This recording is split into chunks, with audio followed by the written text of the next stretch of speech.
Nuestro invitado de hoy nació en Buenos Aires el 1 de julio de 1943.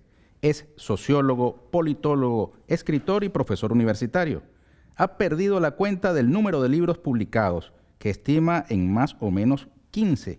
Entre ellos, uno que recoge sus conversaciones con Fidel Castro y otro dedicado a confrontar a Mario Vargas Llosa, a quien describe como el hechicero de la tribu. Atilio Alberto Borón. Bienvenido, Atilio. Gracias. Muchas gracias, Ernesto. Un placer estar en tu programa. Un placer para mí estar aquí en tierra argentina. Quiero además agradecerle a los compañeros de Canal Abierto, que es un medio de la Asociación de Trabajadores del Estado que nos está prestando apoyo para poder hacer esta entrevista aquí en sus estudios. Así es, un medio que ha hecho una gran tarea durante muchos años, así que la verdad es que para mí también es una felicidad de estar en Canal Abierto. Atilio, me explicabas antes del inicio del programa que no podía nombrarte con el apellido de tu padre y el apellido de tu madre, porque aquí en Argentina eso está en desuso y además por ley no se aplica. Bueno, los dos apellidos. En realidad ha habido una legislación que se ha aprobado hace unos pocos años, mediante la cual ahora sí, cuando tú registras a un recién nacido, es obligatorio poner el nombre de ambos padres y madres. ¿Verdad? El apellido. El apellido, exactamente. Es obligatorio. Ahora sí, pero no antes. En la época en que yo nací, hace ya unas cuantas décadas, ¿verdad?, el patriarcado era absoluto, inexpugnable, y bastaba con el nombre del padre. Y por eso la gran mayoría, ¿verdad?, que si tú me preguntas a mí cuál es el apellido materno del presidente de la Argentina, no sé que es Alberto Fernández. Y en tu caso, eres Atilio Alberto Borón y el apellido de tu madre, Labruna. Labruna, exactamente. Ambos apellidos de origen italiano. Sí, sí. Ambos eran inmigrantes italianos. ¿Y tú no usas el segundo apellido, obviamente? No, porque de hecho mi pasaporte para viajar no consta. Ahora, en lo adelante, a partir de esta niños norma, ahora ya, los niños digamos que tienen 5 o 6 años, ahora ya sí, si sacan el pasaporte, están los dos apellidos. Pero para en el caso de aquellos que tengan dos apellidos. Sí, pero en general se cumple bastante la regla. Hubo un tiempo en Venezuela en que los hijos de padres no reconocidos por de padres que no reconocían legalmente la paternidad sobre sus hijos, los llamaban hijos naturales. Hijos naturales. Bueno, acá también se usaba un poco esa expresión. Pero acá ya ahora prácticamente incluso creo que lo que se hace es repetir el nombre de la madre. Okay. Felipe González y González, digo, por ejemplo. Mira, ¿y que por en qué México era muy corriente. Atilio, ¿y por qué te pusieron ese nombre, Atilio Alberto? Mira, la verdad es uno de los grandes misterios. Mi padre y mi madre me dijeron que les gustaba Atilio. La verdad a mí me parece un nombre horrible, ya me he acostumbrado, pero no me gusta para nada. Alberto, no sé tampoco por qué, no había... ¿Cómo se llamaba tu padre? José. ¿Y tu madre? Concepción. De dos zonas diferentes de Italia, me decías. De dos zonas diferentes de Italia. ¿Y naciste en Buenos Aires? Yo nací en Buenos Aires y, como digo, vos sabés que yo acabo de terminar de escribir un muy largo texto, que en realidad es una serie de entrevistas que me hicieron, en donde cuento toda mi vida. Que me la hicieron básicamente a partir de una curiosidad que tuvo una historiadora argentina que especializada en historia oral, que un día me vino a preguntar a ver si estaba dispuesto yo a contestarle unas pocas preguntas. Ella estaba estudiando el tema de cómo fue que la gente se politizó, cómo se interesó por la política. Bueno, y yo le empecé a contar de que yo me empecé a interesar en la política desde que tenía 5 años, cuando yo escuchaba en el año 1948 y 1949 en la radio, junto con mi padre, en las noches, después de cena, porque era todo un horario muy preciso, después de cena, discursos de Perón o de Evita anunciando o justificando la propuesta de una nueva constitución para la República Argentina que se aprobó justamente el año siguiente, 1949. Y yo le decía a esta historiadora que yo me quedaba casi deslumbrado, fascinado por la voz de Perón, era una voz muy grave y además un tono muy persuasivo, muy didáctico, y también por la fuerza, la elocuencia que tenía Evita, y que ya ahí empecé yo inevitablemente a politizarme, ¿no es Tú cierto? primero te hiciste peronista y después marxista. Yo, la verdad que he tenido una trayectoria muy complicada, porque nunca fui peronista del todo, pero siempre estuve cerca, muy cerca del peronismo, porque el movimiento social argentino más importante es peronista, ¿verdad? Y participé muy activamente y muy de cerca en la década de los 60, sobre todo cuando el peronismo sindical empieza un proceso de radicalización y plantea planes de lucha en contra de las políticas que se estaban llevando a cabo en aquellos años, y yo me meto como un joven sociólogo de la mano de los sacerdotes del tercer mundo, que estaban colaborando en ese empeño de radicalizar al peronismo, ¿no es cierto? Convertir al peronismo en una fuerza no solamente popular, sino anticapitalista y de izquierda. Debo aclarar de que el proyecto fracasó, ¿no es cierto?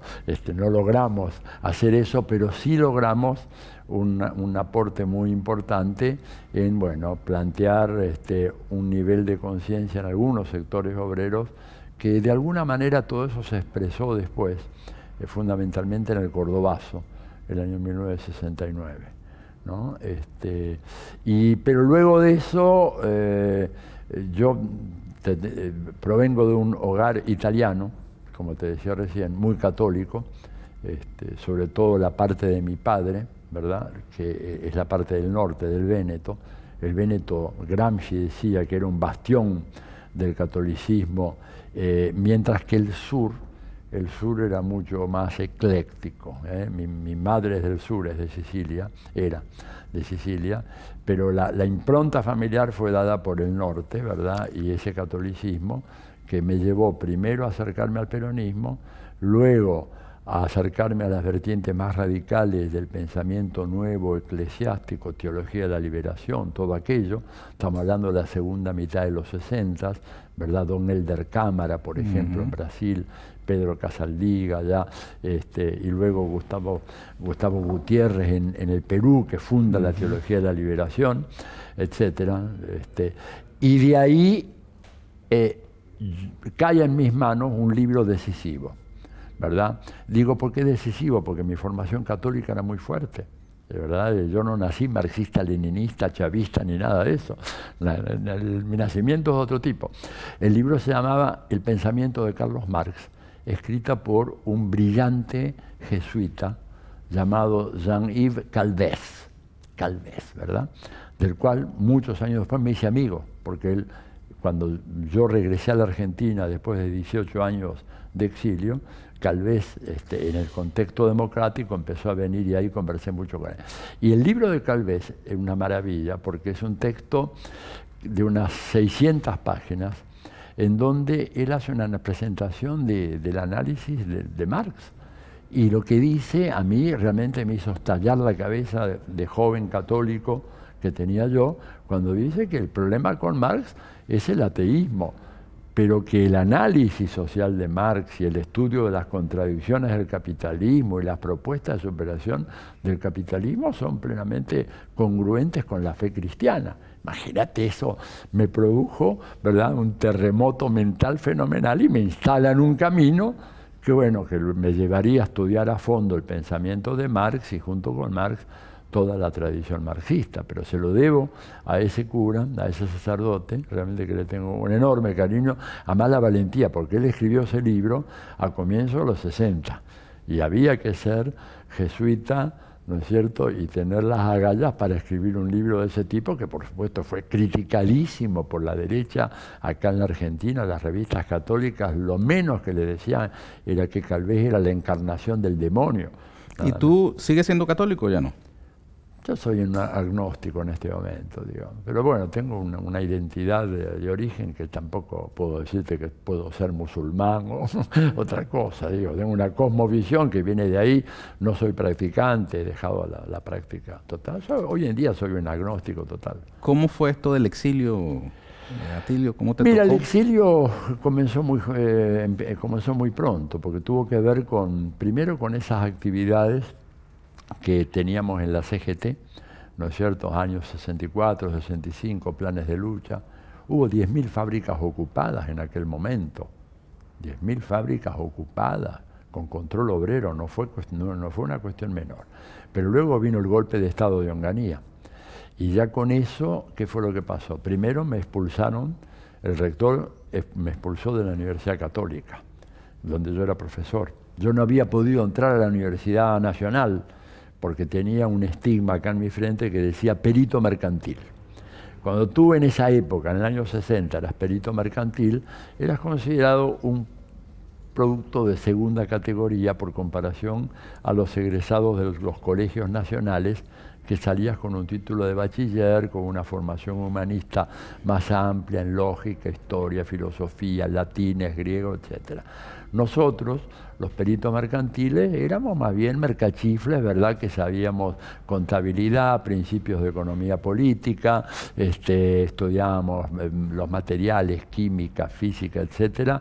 Nos consideraban de segunda. Cuando yo termino con muy buenas notas el secundario y me voy a inscribir a la Facultad de Filosofía y Letras de la UBA, porque yo nunca había ido a una escuela privada, jamás, siempre había hecho la escuela pública, me voy a inscribir y me dicen, no puede usted entrar a la Facultad de Filosofía porque usted es perito mercantil, como dijera, eres un ciudadano de segunda.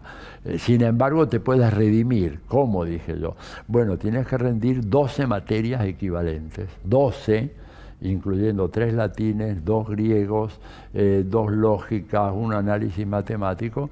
Y yo provenía de un hogar muy modesto, ¿verdad?, que no tenía el capital cultural como para poder dedicarme a enfrentar todo eso. Además, perdía por lo menos un año de estudios.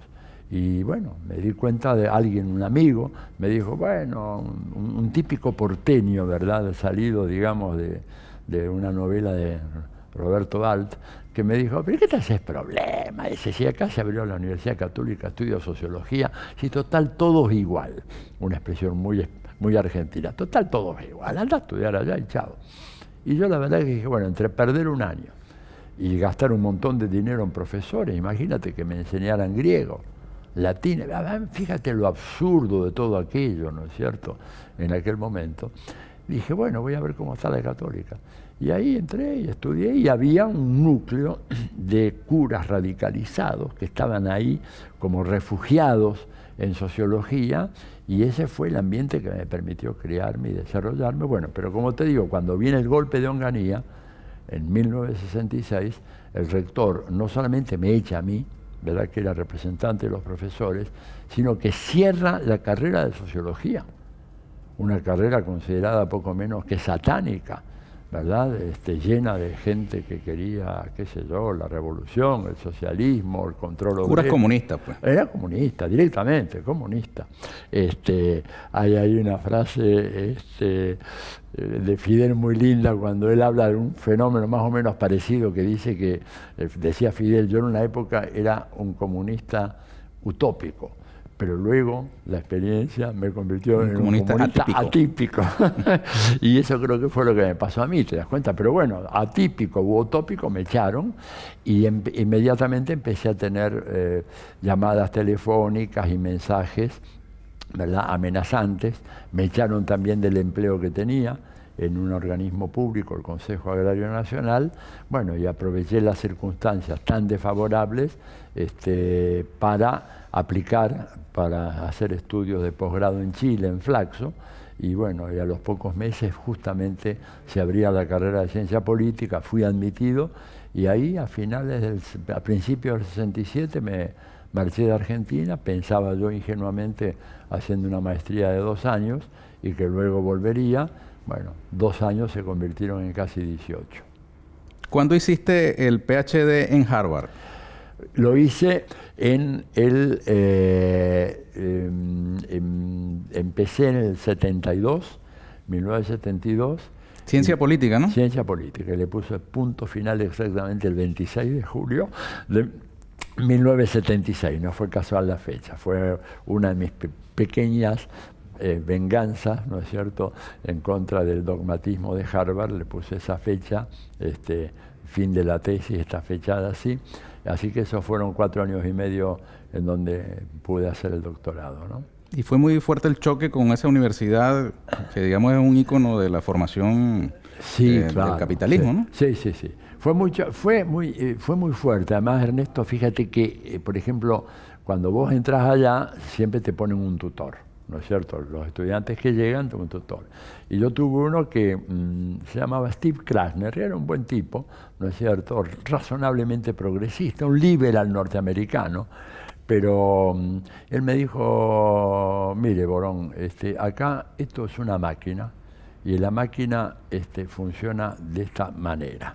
Si usted quiere ir en contra de la dirección de la máquina, va a ser aplastado por la máquina. Así que siga la corriente, lo que le enseñan, reprodúzcalo, después va a tener tiempo, si quiere, de hacer su crítica o autocrítica, pero esto está preparado para que usted salga como un dirigente de su país, compenetrado con los valores y los intereses y la misión civilizadora de Estados Unidos. ¿Lo lograron? No, no lo lograron contigo. Todo lo contrario, todo lo contrario. Por suerte, resistí a todo ese embate, ¿no es cierto? Porque además yo soy muy terco, sobre todo en materias políticas, no cedo terreno muy fácilmente.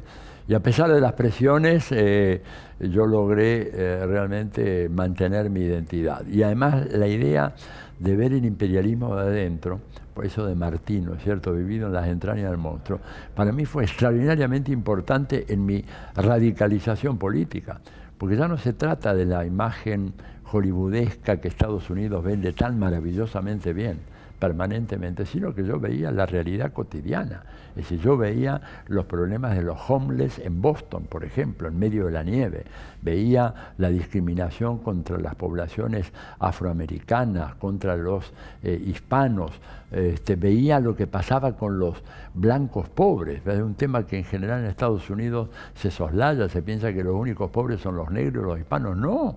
Hay un fenómeno de pobreza de los blancos que es muy fuerte y que es lo que está en la base electoral de un tipo como Trump, ¿no es cierto? O sea, haber visto todas esas cuestiones a mí me reforzaron. Ahora, la suerte que tuve en Harvard fue que tuve grandes profesores, algunos de ellos muy conservadores, otros eran socialdemócratas bastante avanzados. Pero aún los conservadores, te digo por ejemplo Huntington, Samuel Huntington, el famoso choque de civilizaciones, es muy interesante porque era una esgrima intelectual permanente en el seminario con él.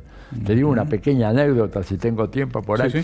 Fíjate que el cambio en el estilo de trabajo de la Universidad Americana comparada con las nuestras, es brutal. Por ejemplo, vos acá te inscribís en un curso y empezás a pensar, mis estudiantes, en el documento final, el paper final, cuando le quedan 2 semanas de curso. Allá la primera sesión del seminario con Huntington nos pregunta, éramos 8 o 9 personas nomás, no era un seminario pequeño, nos dice, bueno, ¿sobre qué vas a hacer tu trabajo final? Yo le dije, pero profesor, estoy recién escuchando su primera presentación, la verdad que quiero ver un poquito más. Y dice, bueno, pero alguna idea tiene que tener. Entonces yo le dije, bueno, quiero hacer un poco un análisis en todo caso del conflicto de clases en Chile y su expresión política en el marco del gobierno de la Unidad Popular. Ya estaba Allende en el gobierno en ese momento. Yo me había ido al año y medio que subió Allende, tuve que irme. ¿Huiste del comunismo? Lo que pasa es que me sacaban la beca. Yo tendría que haberme ido antes de que Allende ganara. Como yo vaticiné junto con Joan Garcés, fuimos los dos que dijimos gana Allende, le pedí a Harvard una prórroga y luego le pedí una segunda prórroga. Cuando le pedí la tercera, me dijeron o viene acá o pierde su beca. Bueno, entonces, cuando yo le planteo a Huntington el conflicto de clases y Allende, me dice, pero acá hay un error metodológico muy serio. Usted está asumiendo que hay en Chile un conflicto de clases y eso debería ser el resultado de la investigación empírica. ¿Te das cuenta? Y yo entonces, bueno, medio acorralado entre la espada y la pared, digo, bueno, pero si yo hiciera otra premisa, por ejemplo, de que no hay conflicto de clases, usted no me diría nada. Esto quiere decir que hay una parcialidad. Si yo digo que no hay conflicto, está todo bien. Si yo digo que hay conflicto, tengo que demostrarlo. En realidad, tengo que demostrar todo, que no hay conflicto y que sí hay conflicto. Pero usted me está pidiendo a mí que yo demuestre, ¿verdad?, que esta premisa solamente es válida al final de la investigación. Cuando yo digo, es un punto de partida tan válido como aquel que dice de que no existe el conflicto. Bueno, en fin, imagínate tú esa esgrima intelectual con un tipo de la fuerza y del talento de Huntington. Fue un estímulo enorme para mi proceso de continua autocrítica, reflexión y fortalecimiento de mis creencias. ¿Y presentaste tu trabajo a Huntington? Sí, le presenté el trabajo y me lo aprobó. ¿Qué nota te puso? Me puso un A-, o sea que sería casi un 9 en lo que sería el criterio de clasificación acá en la Argentina. Bueno, Atilio Alberto Borón, hemos hablado bastante de ti. Ahora vamos a hacer una pausa y al regreso quisiera que abramos el lente y miremos el mundo que nos rodea, donde se ubica Argentina, Venezuela, nuestro continente, nuestra patria grande, Europa con sus conflictos, tan culta Europa y civilizada, y desde allí proviene la mayor amenaza a la existencia de la vida humana en el planeta. Se habla con desparpajo de la posibilidad de una guerra nuclear. Así es. Imagínate. Con todo gusto. Vamos a la pausa y venimos enseguida con Atilio Alberto Borón.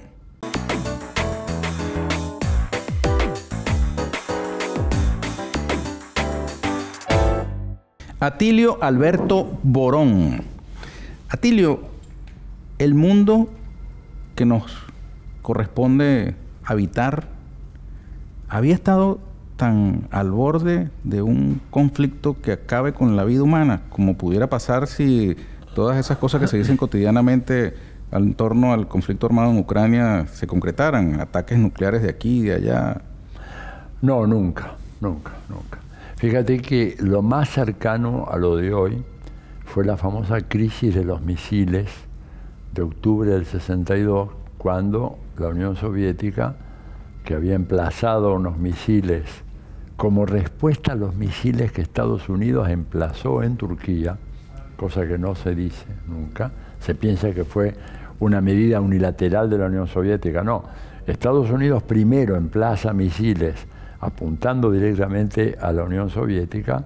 Como respuesta, la Unión Soviética llega a un acuerdo con Fidel de emplazar misiles en Cuba.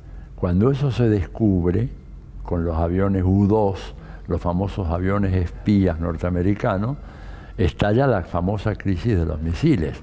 Pero esa crisis duró 13 días exactamente, nada más, ¿verdad? Y hubo un dato decisivo que no lo tenés el día de hoy, y que es lo que hoy le da una enorme gravedad y peligrosidad a la situación actual. Y es que en medio de esa crisis de los misiles cubanos, Kennedy y Khrushchev tomaron el teléfono y conversaron y dialogaron, hicieron un acuerdo entre ellos. En este momento, Putin no tiene con quién hablar. Habla eventualmente con Macron, ¿no? Habla con Macron, pero Macron es una figura menor. Acá el dueño del circo se llama Joe Biden. El resto están pintados.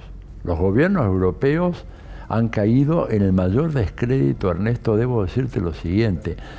Compárame tú, aún el gobierno más arrastrado y neocolonial de un pequeño país de Centroamérica, el Caribe o Sudamérica, comparado con Alemania, ese pequeño país latinoamericano es un dechado de virtudes comparado con estos grandes países y estos grandes gobiernos que se han puesto de rodillas, dispuestos a sacrificar Europa, sobre todo Ucrania, pero también les va a caer a ellos con tal de ponerse bajo el paraguas protector de Estados Unidos, cayendo en una locura paranoica pensando que lo que quería hacer Rusia era conquistar Europa. Rusia lo que hizo fue instalar un gasoducto subterráneo, el Nord Stream 2, que Estados Unidos rechazó permanentemente. ¿Por qué? Porque Estados Unidos ha planteado con claridad, desde el momento en que implosionó la Unión Soviética, que el problema no era el comunismo. Esto lo dijo un canalla llamado Paul Wolfowitz, ¿verdad? Que fue, recordarás, el segundo en el Departamento de Defensa, o sea, en el Pentágono de Estados Unidos. Cuando se derrumba la Unión Soviética, Wolfowitz, que entre paréntesis es un ciudadano israelí norteamericano, no es tan solo estadounidense, elabora un documento llamado Guidelines para la nueva política exterior, o sea, orientaciones para la nueva política exterior. La tesis central, para no hacerlo muy largo en este programa, decía lo siguiente: no importa que ahora no exista más la Unión Soviética y que el comunismo se haya derrumbado. Rusia, aún como potencia capitalista, es demasiado poderosa, demasiado grande como para interferir de manera decisiva en los intereses y en los proyectos globales de los Estados Unidos. Y por lo tanto, la consigna es debilitar a Rusia y hacer de que no tenga capacidad de interferir en nuestros planes. Por eso es que la OTAN no se disuelve después de la caída del muro de Berlín. Claro, sí se disolvió el Pacto de Varsovia, lo cual era obvio que entonces, disuelto el Pacto de Varsovia, la OTAN no tenía ninguna razón. Pero la OTAN permaneció, y no solo permaneció, se expandió. La OTAN pasó de tener 14 miembros a 30.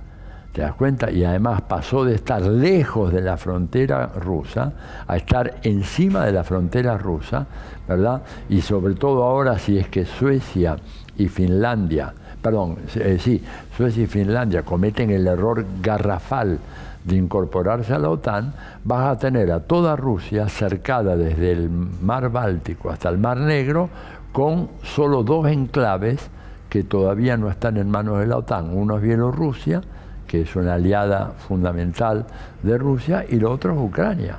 Pero Ucrania era el punto decisivo, ¿no es cierto?, que Estados Unidos podía utilizar para lograr ¿qué cosa?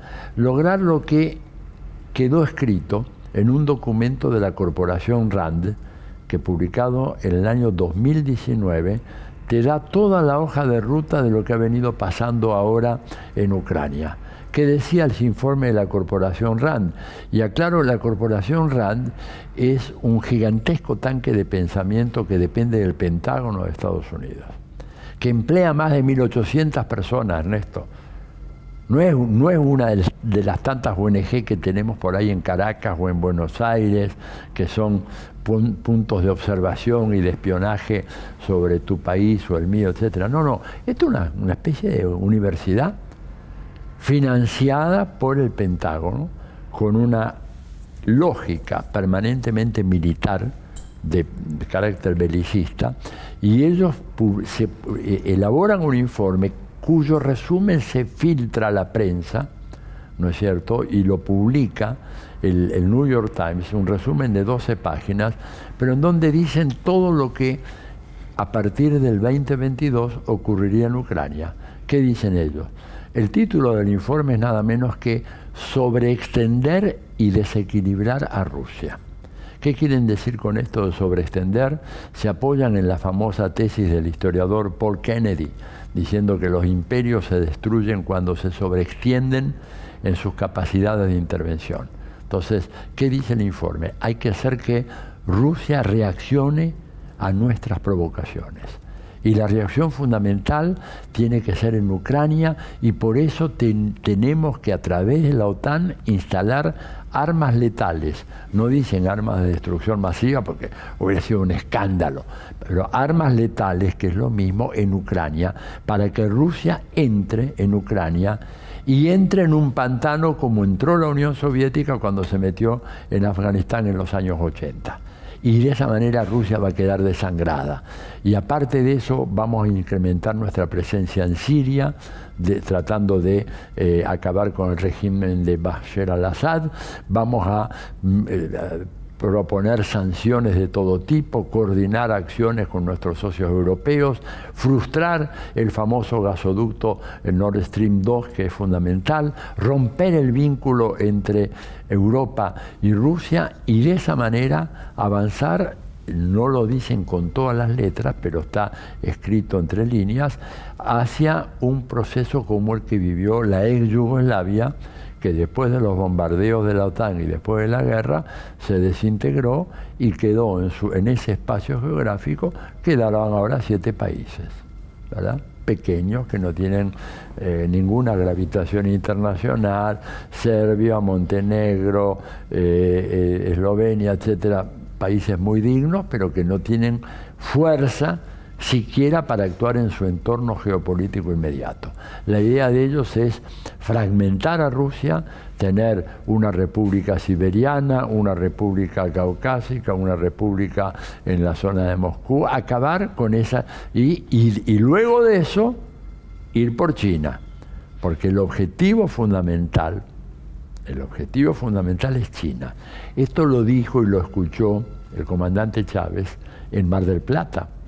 Es bien interesante, un tema pero que no ha sido suficientemente recogido, analizado por nosotros. Cuando la cumbre que enterró el Alca. Cuando la cumbre que enterró el Alca, en un momento determinado, George Bush, ¿no es cierto?, dice: pero señores, no sé de qué es lo que estamos discutiendo acá, si el problema de todos nosotros es China. El problema de todos nosotros es China. Ya lo venía diciendo Bush en el 2005.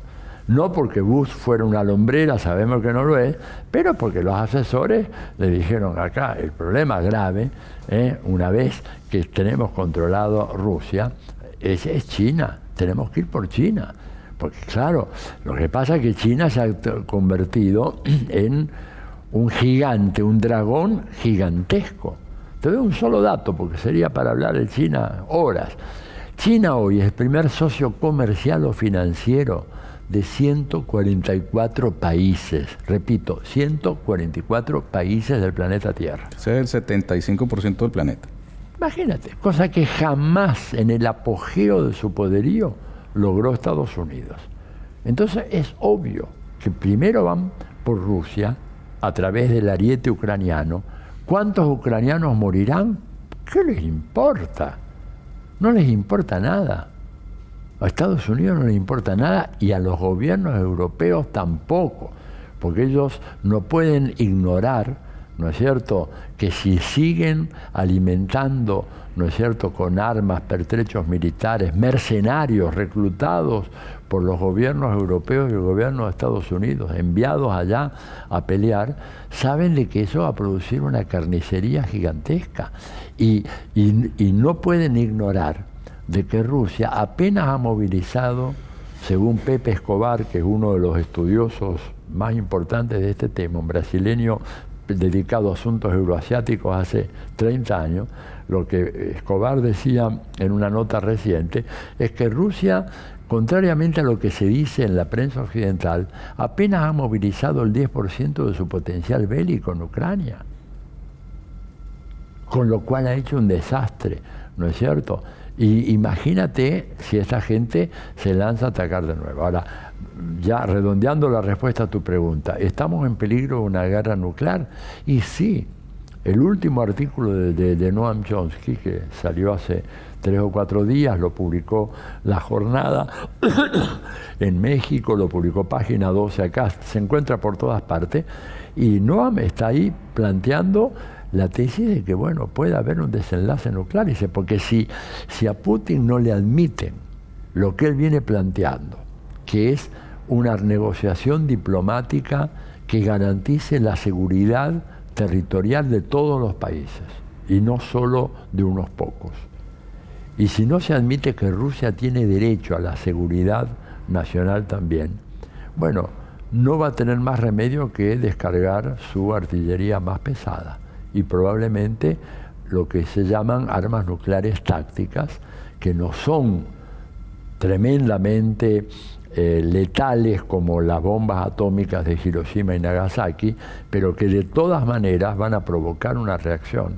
Y esto es un juego, ¿verdad? Una escalada que no se sabe dónde termina. Y en donde los europeos van a poner los muertos, los desplazados y la destrucción. Por eso te hablo de gobiernos indignos. El más indigno y el más arrastrado gobierno latinoamericano, caribeño, centroamericano es un gobierno ejemplar por comparación al gobierno alemán de hoy, o al gobierno británico, o al gobierno italiano o español. Lo digo con gran dolor en el alma. La capitulación de los verdes que se aparecían siempre como la alternativa, ¿no es cierto?, furiosamente rusófobos, ¿no es cierto?, y además estableciendo una conexión entre la rusofobia y la idea de que Putin está llevando adelante el proyecto imperial comunista. Nada de eso.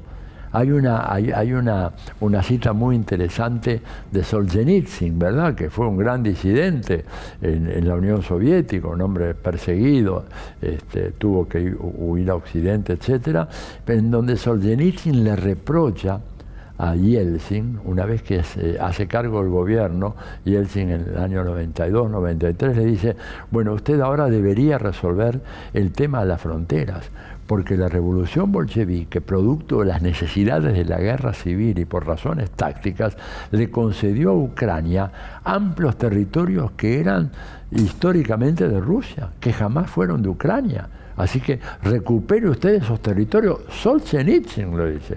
No es que lo está diciendo Atilio Borón o Ernesto Villegas, lo dice un hombre como él, ¿no es cierto? Y dice, y recuperen Crimea, que fue un regalo absurdo en medio de una borrachera que Nikita Khrushchev, le dio al gobierno ucraniano, porque Nikita Khrushchev era ruso-ucraniano. Entonces, en los 300 años de no sé qué festividad, le cedió nada menos que Crimea, ¿no es cierto?, que es la base naval más importante junto con Sebastopol, que tiene la flota rusa, la única que puede navegar en aguas cálidas, porque la otra base que tienen los rusos en Murmansk pueden navegar 4 meses al año, el resto está todo congelado, se la cedió a los ucranianos. Entonces Solzhenitsyn planteando la necesidad de recuperar Crimea. ¿Qué es lo que hizo Putin?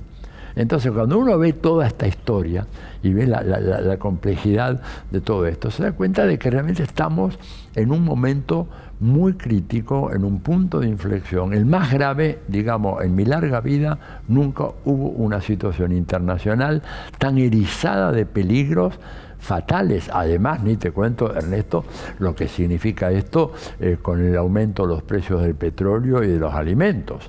El sufrimiento mundial de los países más pobres, ¿verdad? Que, digo, el otro día apareció una noticia, países asiáticos que no tienen cómo importar alimentos en este momento, no tienen recursos. El abandono de los criterios de control del cambio climático.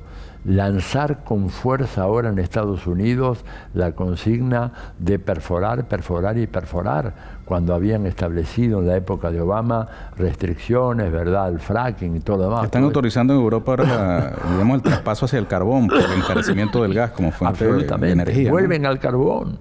Escuchame, en momentos se hablaba de la descarbonización de la economía mundial, se vuelve al carbón. ¿Y todo esto para qué? Para que Estados Unidos mantenga su primacía mundial, que no lo van a lograr, pero la tentativa va a tener un costo feroz. Las sanciones contra Rusia terminaron fortaleciendo el rublo, son inefectivas.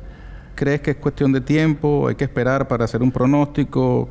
Mira, ¿cómo lo ves tú con la dificultad, Atilio, de que nos enteramos, nos informamos con, digamos, el sesgo que es notorio, ¿no?, en el aparato comunicacional del mundo sobre este tema y otros? Alguna información se filtra de a poquito, pero es poco. Pero te diré lo siguiente: las sanciones tienen un efecto que es paradojal. O sea, al principio afectan mucho a Rusia, pero la intensificación de las sanciones tienen un efecto reversivo ¿no es cierto? Y ya empiezan a afectar a los países europeos y a Estados Unidos.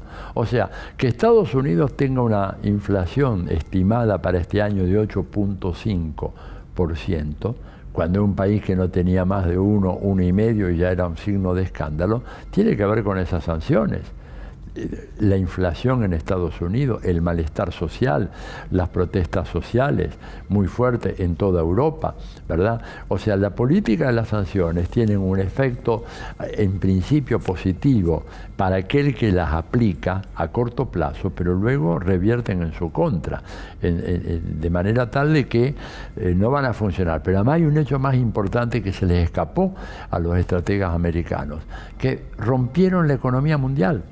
Hoy en día hay un sismo en la economía mundial, Ernesto. Antes la economía mundial estaba totalmente integrada. China, India, los grandes actores económicos estaban todos integrados en la economía mundial, que tenía un director, ¿verdad?, a través de su control del sistema financiero, del famoso código SWIFT para hacer las transacciones financieras. La OMC. La OMC. La Organización Mundial del Comercio. Exactamente. Bueno, hoy en día eso se acabó. ¿Se acabó por qué? Porque resulta que la gran masa de la economía mundial que se encuentra en el continente euroasiático se ha autonomizado casi por completo de aquello otro. Tenés un país como Arabia Saudita vendiendo petróleo y cobrando el petróleo, ¿no es cierto?, en monedas locales. Se han alejado del dólar. La India ha cuadruplicado su vinculación económica con Rusia, que la India siempre había sido un país que había jugado a favor de Estados Unidos, ya no más, porque se dan cuenta de que Estados Unidos está haciendo una política criminal y suicida. Y además la confianza que tenían en el dólar ha desaparecido. Cuando Putin dice el rublo, 5.000 rublos equivalen a 1 gramo de oro, puede poner el oro porque él tiene reservas de oro fenomenales, como la tienen ustedes en Venezuela, que Venezuela debe ser uno de los 2 o 3 principales países con reservas de oro del mundo. ¿Te das cuenta? Estados Unidos, ¿qué tiene? Un papel verde, cuya circulación va a depender de que la gente confíe en que ese papel va a conservar su valor, pero detrás del papel no hay nada. Es lo que decía en la vieja discusión de Bretton Woods, lo que planteaba Keynes. Por eso Keynes planteaba una moneda diferente, el Bancor, que era una canasta de monedas, y sobre todo canasta de monedas que tuvieran algo debajo. Estados Unidos dijo, no, nosotros tenemos el dólar, y el dólar, vamos a convertir el dólar, 1 onza de oro vale tantos dólares, cualquier ciudadano que tenga dólares va al banco, paga, supongamos, $500 y le dan una bolsita con oro en polvo por, qué sé yo, 1 onza, media onza. Pero el bribón de Richard Nixon acabó con eso en el 71. Acabó con el patrón oro. Con el patrón oro. Tú te quedas con un billete de 100 a cambio del cual no te dan nada. Y entonces por eso ha habido este cisma en la economía mundial, que ha arrastrado al grueso de las economías más importantes a la órbita China, ¿no es cierto?, en desmedro de los Estados Unidos. Atilio Alberto Borón. Tenemos que hacer una pausa. Al regreso hablamos de Venezuela y de Argentina. Con todo gusto. Ya venimos con Atilio Alberto Borón.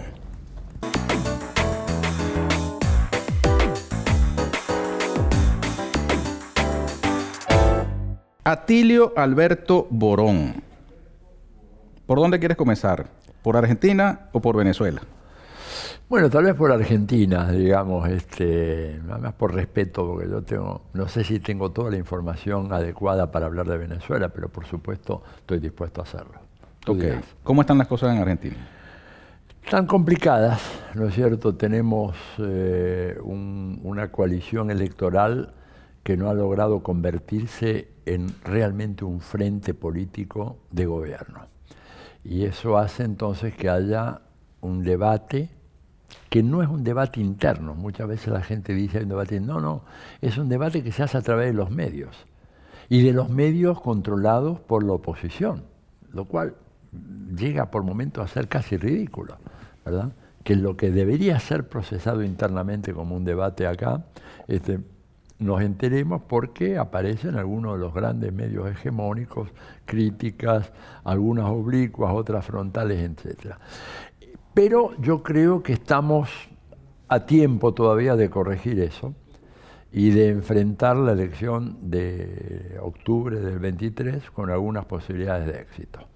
Digo algunas posibilidades de éxito porque si no hay correctivos a corto plazo, eso va a ser muy difícil. Y eso pasa por no solamente un acuerdo entre las dos figuras principales de este Frente de Todos, que son Alberto y Cristina, sino por la implementación inmediata de políticas concretas que hagan posible que el crecimiento económico que está experimentando Argentina, el auge fenomenal de las exportaciones, este país va a exportar este año, Ernesto, más de 100.000 millones de dólares.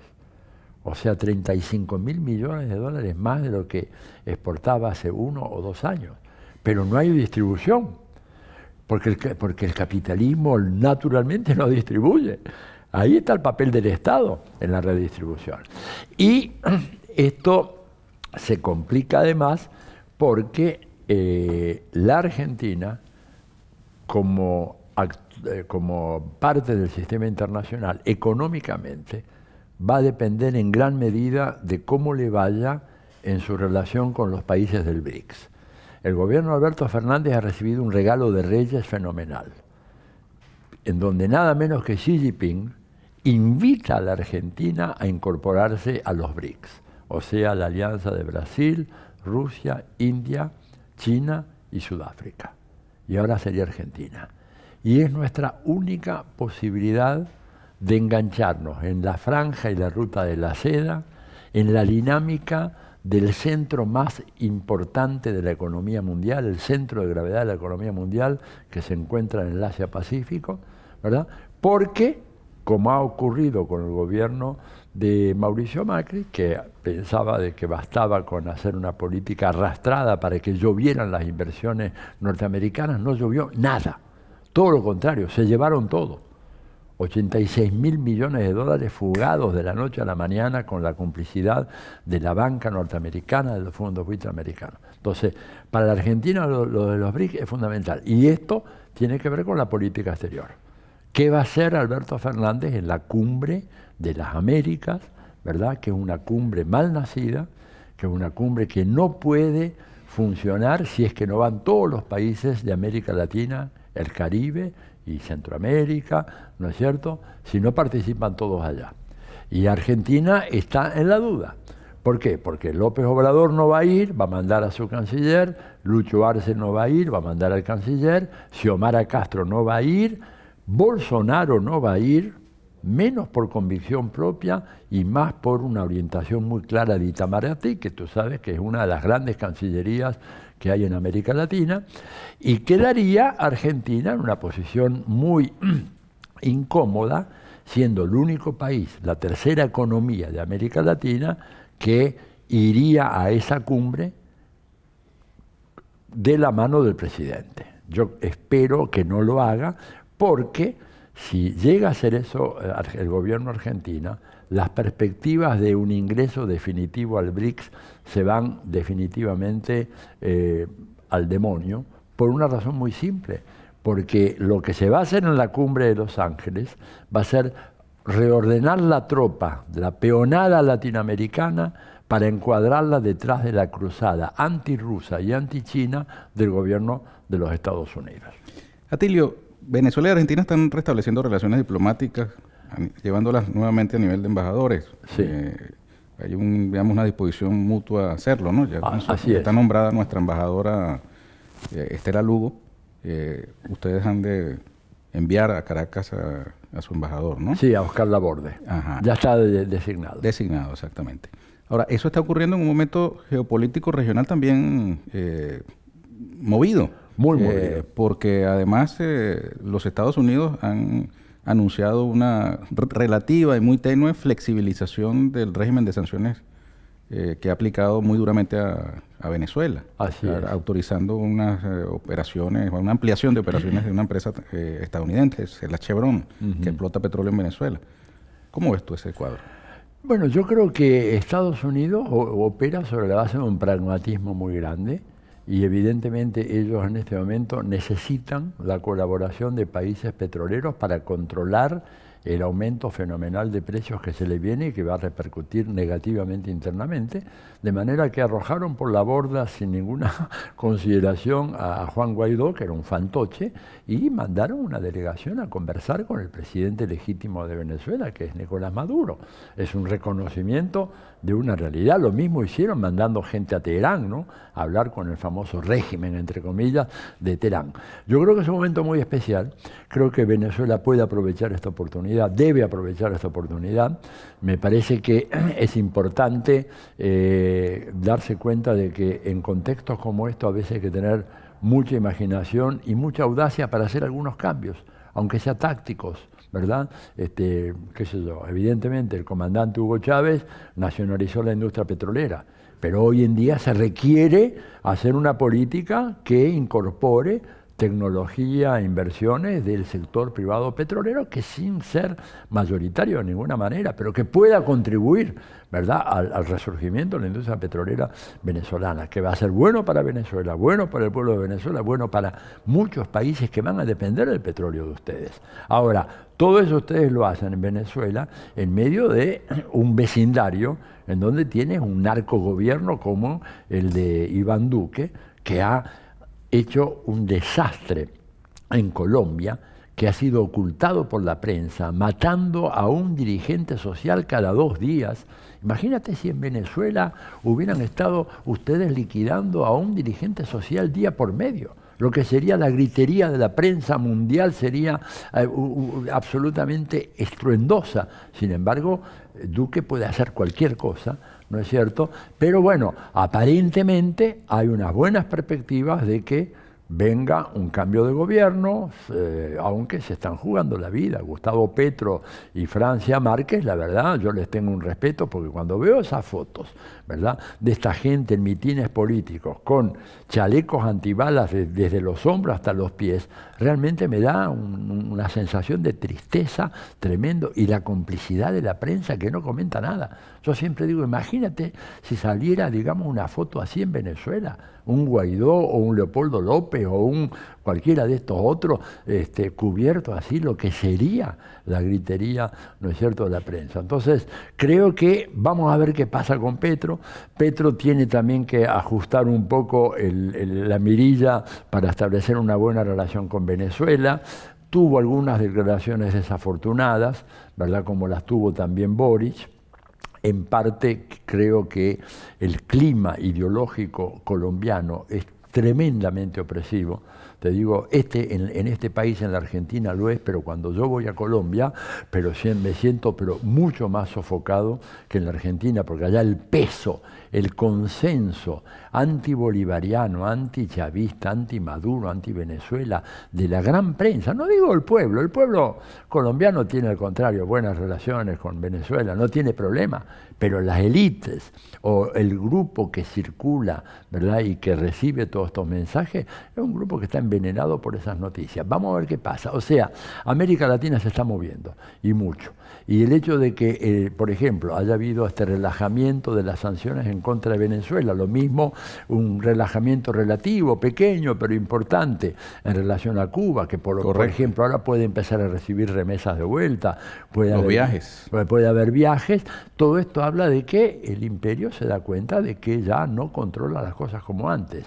Y entonces, bueno, va a depender mucho de nosotros, la inteligencia, y sobre todo lo que decía Chávez, la unión. La unión es un tema acá fundamental, unificar esfuerzos. Por eso, digamos, si logramos de que el gobierno argentino se pliegue a esta iniciativa, que además tomaron otros pequeños países del Caribe, San Vicente y Granadinas, que no van a ir, Trinidad Tobago, que no va a ir, digo, ha habido realmente una muestra de una reacción de orgullo y de seguridad nacional de parte de muchos países. No mencionaste, Atilio, a un país clave en la región como es Brasil, en cuanto a su perspectiva electoral. Con claro. Lula, ¿no? Nuevamente. Tiene buenas perspectivas electorales, pero hay que tener cuidado de pensar de que el asunto se va a resolver solo en el plano electoral. Bolsonaro ha dicho claramente de que él no está dispuesto a reconocer las elecciones si éstas no fueron limpias e inobjetables. Y él se reserva el derecho de decir si han sido así o no, lo cual es un problema.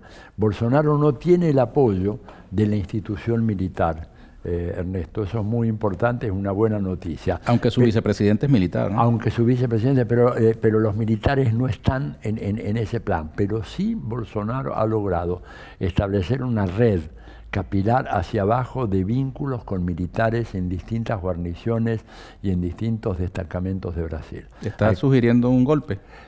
Él está de alguna manera diciendo de que si las elecciones no fueron correctas, esas fuerzas no se van a quedar de brazos cruzados. Y además hay otro dato muy importante. Bolsonaro, a pesar de las políticas genocidas que ha seguido en contra del pueblo brasileño, ha logrado tener con su prédica un apoyo, consolidar un apoyo significativo, ¿no es cierto?, en donde sobre todo el electorado femenino evangélico es muy, muy importante, ¿no es cierto? Fíjate que una de las consignas que ha aparecido con fuerza acá en la Argentina ahora es la idea de la ideología de género, que esto es una marca registrada de Brasil, ideología de género, ¿verdad? O sea, un sector muy conservador de mujeres muy religiosas, muy solidarias, porque cuidado, cuando estamos hablando de los evangélicos en Brasil, yo digo que estamos hablando de un sector que tiene un involucramiento con la comunidad fenomenal que no supieron tener los partidos de izquierda en Brasil. Y yo a veces provocativamente les digo a mis amigos brasileños, los verdaderos bolcheviques en Brasil los encuentro en las favelas, en las pequeñas iglesias evangélicas. ¿Te das cuenta? ¿Por qué? Porque esa gente se preocupa del bienestar diario y de los problemas concretos de cada día, de cada familia pobre. Ahí donde el Estado ya no llegó, donde el Estado se fue, cuando cayó Dilma y vino Temer y todos los delincuentes que le siguieron y luego Bolsonaro, ese sector ha sido la gran malla de contención para amplias categorías de lo que Frei Beto llama el pobretariado brasileño, que se hundían.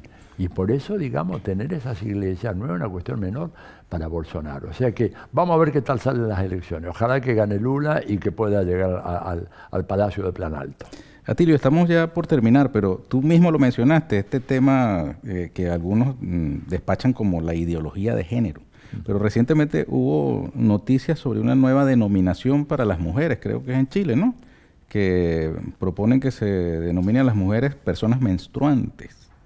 Bueno, ¿tú conoces algo de eso? No, pero no me sorprende porque la derecha chilena tiene una capacidad inventiva y de malignidad muy, muy grande.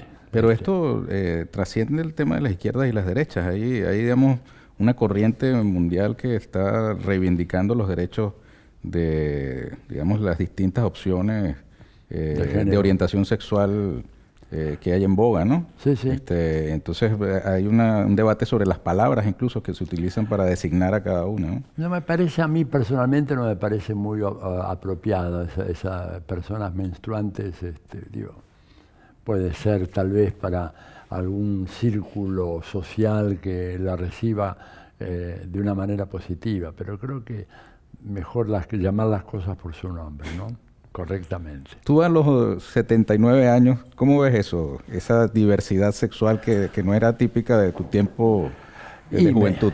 O no sé si lo era. Y no se hablaba, no era transparente. Mira, yo creo que había, yo creo que había, pero estaba todo muy oculto, detrás de una cortina muy espesa. Vos sabés que en el año 91, 92, 93 me involucré mucho políticamente, en política partidaria, con una pequeña expresión partidaria llamado Frente por la Democracia Avanzada, que era una convergencia de grupos de izquierda de distinto tipo, y una de las banderas fundamentales que teníamos nosotros era el respeto por las identidades y sexuales y las opciones de género, ¿no es cierto? No era el lenguaje tan refinado que hay hoy, por ejemplo, en ese momento no se hablaba de una opción no binaria, esto es una cosa mucho más reciente, pero sí dimos una gran batalla nosotros en contra de la persecución que sufrían la comunidad LGTBI en la Argentina en esos años. Pero bueno, el lenguaje era diferente. Yo creo que me parece muy importante poder plantear las cosas abiertamente. Que aquello existía antes, claro que existía. Basta mirar la historia de los romanos para ver cómo todos estos temas, o los griegos, para ver cómo todos estos temas de la identidad, de los géneros, la diversidad, etcétera, ya estaba ahí presente en Homero, en la literatura. O sea, lo que pasa es que ahora se ha descorrido el telón y se ve lo que antes estaba tapado detrás de una malla muy espesa. Terminemos, Atilio. Quisiera que le dieras un mensaje a las venezolanas, a los venezolanos y también a los argentinos y las argentinas, porque los compañeros de Canal Abierto me han anunciado su disposición a transmitir también este espacio en esta ocasión, así que... Primero a mi gente tan querida que tengo en Venezuela, venezolanos y venezolanos, realmente decirles que realmente estoy francamente satisfecho y admirado por la forma como han resistido durante todos estos años el ataque, el bloqueo, las mentiras, el hostigamiento, toda esa hostilidad bestial, ¿verdad?, que hubiera puesto a cualquier otro pueblo de rodillas. Y que, sin embargo, uno ve cómo Venezuela ha resistido y no solamente ha resistido, sino que está resurgiendo. ¿Por qué? Las perspectivas económicas de Venezuela hoy aparecen en distintos informes como muy, pero muy promisorias, de manera tal de que esto realmente es un logro extraordinario. Así que felicitar a aquellas venezolanos, por supuesto al gobierno Venezuela, al presidente Nicolás Maduro, a toda la gente que está, bueno, como vos ahí en los distintos ministerios haciendo una labor tan importante. Y a los argentinos y a las argentinas, decirles de que recuerden una cosa, que si quieren que ese mundo cambie, si no salimos a la calle, el mundo no va a cambiar. Si queremos que el gobierno haga algunas cosas que necesitamos en materia de contención de la inflación, redistribución de ingresos, etcétera, reforma del Poder Judicial hipercorrupto que padece este país, necesitamos volver a ganar la calle. Desgraciadamente hemos abandonado la calle y creo que ha llegado la hora de volver a retomarla, porque de lo contrario, las cosas que hay que hacer, aquello que dice Cristina, hacer lo que hay que hacer, y no se van a hacer si no está esa potencia plebeya, como dice nuestro amigo García Linera, si no está esa potencia plebeya en la calle, el gobierno es inerme ante el poder capitalista hoy. Los gobiernos hoy están mucho más debilitados ante el poder del capital que lo que ocurría hace 20 o 30 años atrás. La única solución es tener esa capacidad formidable que, por ejemplo, ustedes tienen en Venezuela, que hacen así y de repente tenés 1 millón de gente que sale a la calle a defender el proceso bolivariano. Acá todavía no hemos llegado a ese punto, y yo le digo a mis amigas y amigos de la Argentina que por favor hagamos un esfuerzo para recuperar la calle, porque sin recuperar la calle no va a haber cambios. Atilio, tú en el año 2008 publicaste un libro llamado Socialismo del siglo XXI. ¿Hay vida después del neoliberalismo? Responde. ¿Sí o no? Sí. Sí, se combate el neoliberalismo, sí, pero hay vida después del neoliberalismo, pero se supone que hay que desmontar los mecanismos fundamentales que armó el neoliberalismo. Y uno de los problemas que tenemos acá hoy en la Argentina es que esos mecanismos todavía no han sido desmontados. O sea, el legado del menemismo en la Argentina todavía, empresas privatizadas, desregulación financiera, puertos en manos privadas, por donde sale el 80% de la riqueza argentina, se lo distribuyen 15 grandes grupos oligopólicos que manejan el negocio. Toda esa herencia, autopistas privatizadas, telefonía privatizada, internet privatizado, esa herencia del neoliberalismo tiene que ser removida. Si no la removemos, no hay vida. Pero sí se puede remover, y si se remueve esa experiencia, ese legado, sí tenemos vida. Y tendremos. Y tendremos. Gracias, Atilio. Gracias a ti, un placer. Un placer haber conversado contigo. Y ustedes, amigas y amigos, muchas gracias por habernos acompañado. Yo los espero en una nueva oportunidad aquí con Ernesto Villegas, siempre con muchísimo respeto por ustedes. Hasta la próxima.